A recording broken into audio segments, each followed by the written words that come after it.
En accostant en Petite Terre, on tombe d'abord sur Dzaoudzi, village principalement administratif avec très peu d'habitants.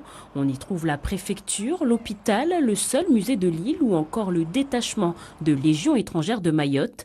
Il faut ensuite traverser le célèbre boulevard des Crabes et longer la mer pour atteindre l'abattoir. Dans la principale rue, les banques et les commerces ne manquent pas. La localité compte également un CCAS, plusieurs infrastructures sportives et établissements scolaires. Pour certains habitants, il n'y a plus rien à rajouter. Le village est propre, les rues, les écoles sont en parfait état et la population se comporte très bien aussi.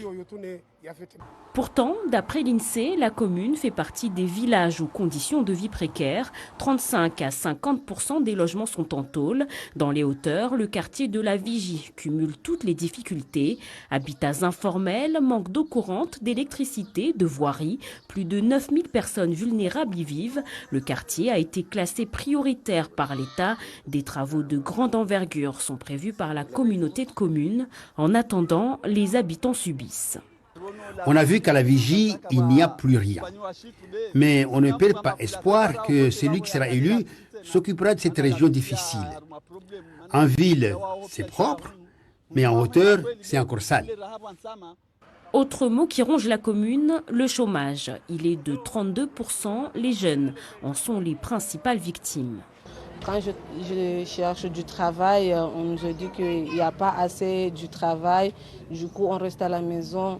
Ça me dérange trop que je reste à la maison alors que j'ai un diplôme, que je devrais travailler aux restaurations serveuses. Pour les jeunes, on a besoin de travailler, des trucs comme ça. Donc on veut échapper le chômage, tu vois, pour éviter la délinquance ici à l'abattoir.